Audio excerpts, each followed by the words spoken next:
Good afternoon, Virgin Islanders. This afternoon I come to you with grave concern and a heavy heart. And I need your help in assisting us to once again get through a time of crisis, not only for the U.S. Virgin Islands, but for the British Virgin Islands as well. As a Virgin Islander, as your governor, I take my job very seriously. Whether it's a regional leader or a global leader, I feel that ultimately we are all one people and we always must look out for our brothers. We did this during the pandemic when we opened our shores to anyone that could make it here, and we offered medical assistance to people as far away as the South Pacific. Right now, we are under full watch for what is going on in the British Virgin Islands.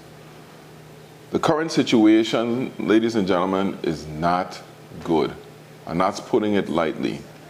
As of last night, the British Virgin Islands reported having 1,559 active cases. I want you to pay close attention to that number, because the most active cases we have ever had in the Virgin Islands is around 200. And we are 3 times the size of the British Virgin Islands. In the last 24 hours, they've reported 3 deaths. And just like us, their hospitals and their infrastructure employees are affected. Over 100 of their hospital workers are either with COVID or quarantined because they may have been exposed to the virus. Their positivity rate for the last week and a half exceeds 17% compared to us in the Virgin Islands, which is at 3%, which is not that good either. We are doing everything we can to help the British Virgin Islands. Premier Foy, his cabinet, and all the people over there. I've been on the phone with the State Department. The delegate has been reaching out, trying to get assistance from DC for wherever we go. We are a foreign, they are a foreign port, and it makes it extremely difficult for us to send over any resources that we have. But we're constantly talking to FEMA, the CDC, the Health and Human Services, to see what assistance we can give our brothers and sisters over in the British Virgin Islands. We will continue to do everything we can to give as much support as we can to the British Virgin Islands. Up to this morning, I had the occasion to speak to Premier Foy, who remains concerned, but positive in terms of that they're going to be able to make it through with this. Preliminary reports say that they expect their active cases to get to as high as 5,000. So it's going to get a lot worse before it gets better. So we have to make sure that we are taking care of not only them, but ourselves. As they often say, when you're going to save somebody on the plane, put on your life vest first. Right now, our situation in the Virgin Islands is not optimal. And I know a lot of you have gotten used to having the virus and going about your regular business, not wearing your mask, not paying attention, hanging out in places with people. But we are against a new enemy now with this Delta variant. Although I cannot confirm that it is in the territory, I cannot imagine that it is not, with all that is what we're seeing going on in the BVI, as well as what is going on in the United States as non-vaccinated people continue to contract this variant. Currently, we have 5 people in the Wanaflui Hospital in St. Croix with COVID. That is high. We've had 2 deaths last week, and then in Snyder Regional here in St. Thomas, there are 7 people in the hospital with COVID, and 2 of those people are on ventilators. Not good as well. You know, we are not exempt from what's going on in the British Virgin Islands to happen here. The big difference is we are blessed with resources that they don't have. Resources like the ability to hire contracted EMTs and respiratory therapists and have them here now for over a year and a half to support any kind of surge that they have. We have the resources of a 50-bed highly infectious diseases unit at Schneider Regional to take our patients if we have any. We also have the experience of a year and a half of dealing with COVID and the deadly effects of it. Remember, we have learned how to manage this thing through a lot of hard lessons. What we want to make sure is that you are taking advantage of every opportunity to get vaccinated. You know, of all these people that are sick and people who have passed away, none of them have been vaccinated people. We want to make sure that we know what we're doing. As good old people say, when your neighbor house is on fire, throw water on yours. So we're pleading with you to make sure that you're doing the right things to secure you and your family and your community from this virus. Wearing your mask, remembering to social distance, washing your hands continuously, and perhaps most importantly, getting your vaccine. Getting your vaccine is something that if you do now, it will still take 2 to 3 weeks for you to build up the antibodies. So don't wait. Go out today and get vaccinated.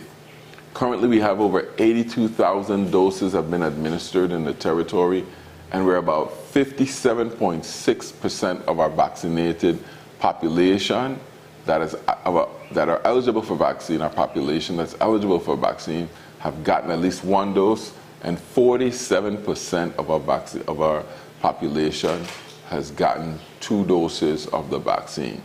Please go out and get your vaccine and get yourself secured. However, of the ties we have with our British family, whether you're Smith like my family, O'Neill or Turnbull, you know, the friends we have, we are one people, but we have to protect the Virgin Islands and the people who are coming and going from the US Virgin Islands to our British brothers and sisters. Effective Monday, anyone entering the US Virgin Islands from the British Virgin Islands will have to submit a test, negative test, within 24 hours of departure. I'll say it again. Anyone traveling from the British Virgin Islands to the US Virgin Islands will have to submit a test within 48 hours of departure. That's negative. We are still accepting the positive antibody tests as we are doing in all of our regular portals from travel from other places. But we're going to be taking extra caution, and please don't try to game the system. We've already made one arrest, and we'll make others for people trying to forge their way into the US Virgin Islands.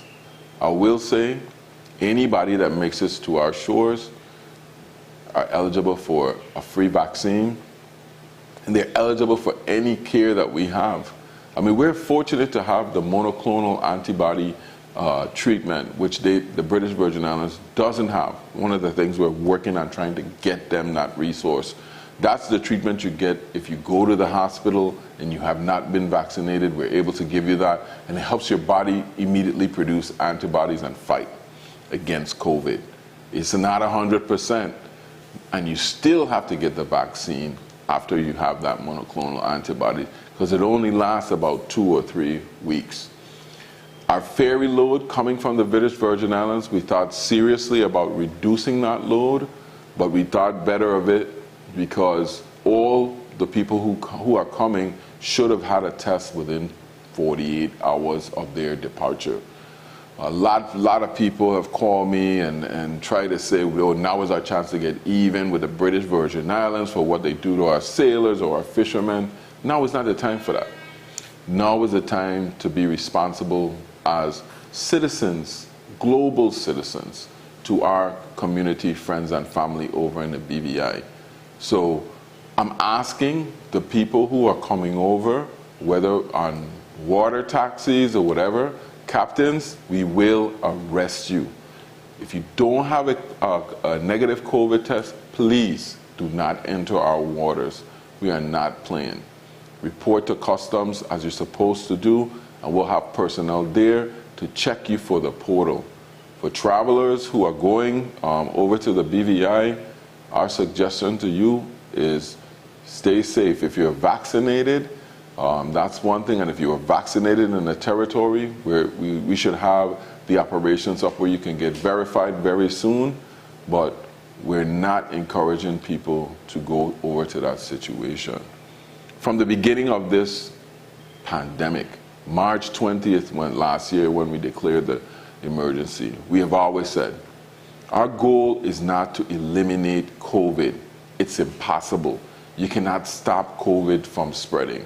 Our goal is to manage it and to make sure that our hospitals and our health resources are available to people who get sick. We have 7 people in the hospital already in St. Thomas, and over 120 cases today active in the Virgin Islands. We gotta work to drive that down. We gotta work to get that to under 50 for the entire territory. Please, I'm asking you, I am begging you for your cooperation so that we can continue to enjoy the prosperity that we've had because we've managed the crisis well. Not just me, not just health, not just Vitima, but us as a community managing to get through. Let us all take some time today, whatever religion you are, to pray for our brothers and sisters in the British Virgin Islands.